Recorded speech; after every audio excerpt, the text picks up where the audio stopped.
Hey everybody, this is missdivinestalls. It is hot as hell. Hot as hell outside. Seriously, walking through Seattle was like walking through melted butter.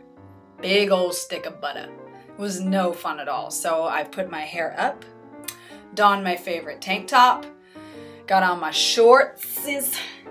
Ugh, it is not fun. Finally we get summer and it's a bloody heat wave. I just tell you, Mother Nature is schizo. I often get messages from people on YouTube asking for advice, whether it's a personal problem or something with another friend, something about coming out, something about relationships, which, by the way, I don't know why you come at me with relationship advice, because if I knew anything about relationships, I would be in one rather than in my bathroom talking to all of you. So, just saying. But I got a question from somebody that I thought was really interesting and that brought up a lot of different issues for me, and I thought I should share it here with you all today to get your personal opinion and talk about some things that I think are important to remember when dealing with this person's particular problem.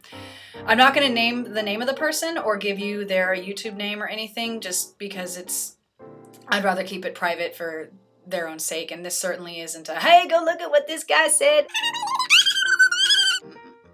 It's not what this is about at all. He writes to me and he says that he has a coworker who he believes is in the closet and deeply in the closet. This coworker comes from a very deeply religious background, attends church regularly, and often is very grumpy and confrontational at work and sometimes difficult to deal with.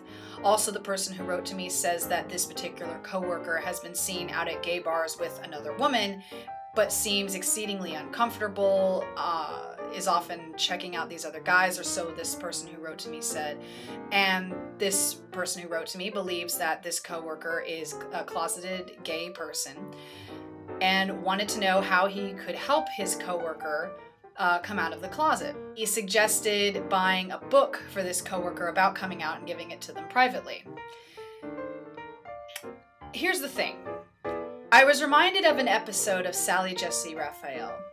Some of you might know her as the red-haired woman with glasses, big red glasses, that had a talk show in the 90s that was very popular. She also is a huge advocate for sobriety, especially among young people, since she lost a son to a drunk driving accident.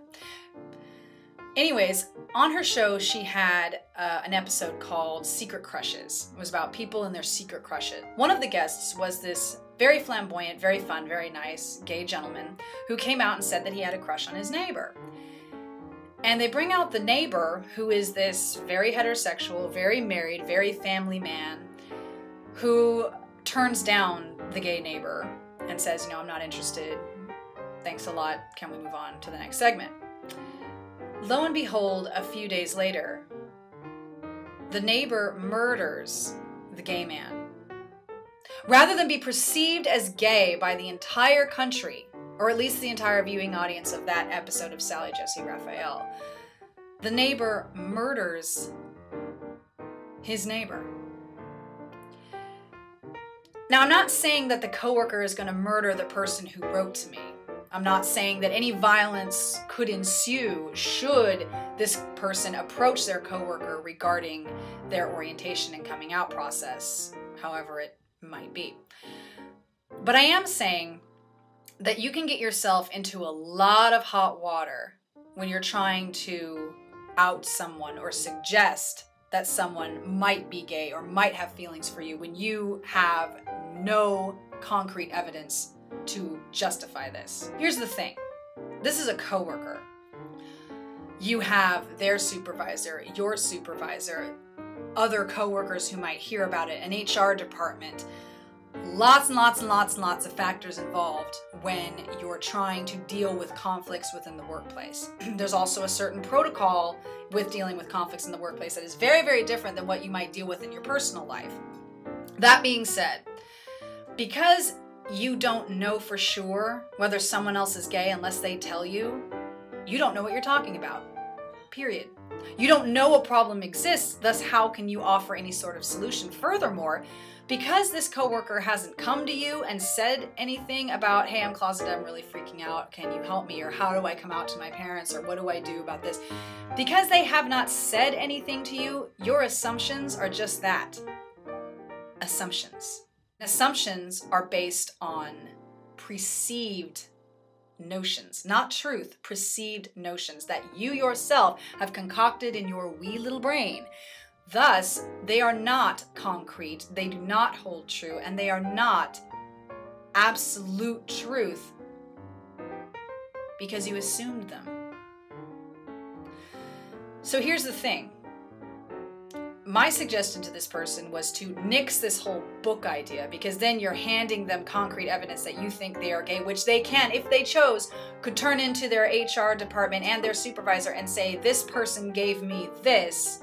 This is what I think can him, and then they'll turn around and go ahead and do it, most likely. Not because this is a gay thing, but because it could be perceived as a sexual harassment type of thing, and no company wants to deal with a sexual harassment anything.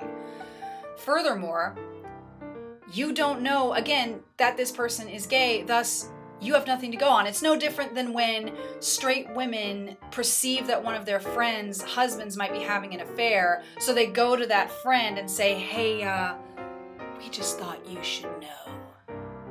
Or some bullshit like that. You don't know that he's shtooping anybody, therefore you don't know that he's doing any shtooping other than the shtooping that he's doing with his wife when they shtoop. So I told him, leave him alone.